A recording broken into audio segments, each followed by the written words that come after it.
അമ്മ, എല്ലാരും പറയുന്നു എനിക്ക് ഭ്രാന്താണ്. ആണോ അമ്മ? നിന്നോട് ആരാ പറഞ്ഞത് എനിക്ക് ഭ്രാന്താണോ? അതെല്ലാം വെറുതെ പറയുന്നതാ.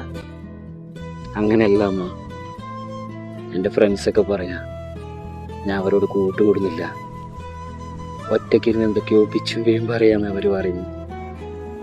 എനിക്കറിയാലോ ഞാൻ എൻ്റെ അമ്മേനോടാ സംസാരിക്കുന്നത്.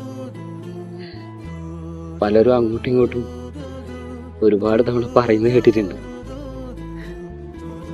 എൻ്റെ അമ്മ പോയതിന് ശേഷം എനിക്കിങ്ങനെ ആയിരുന്നു. ആണോ അമ്മേ?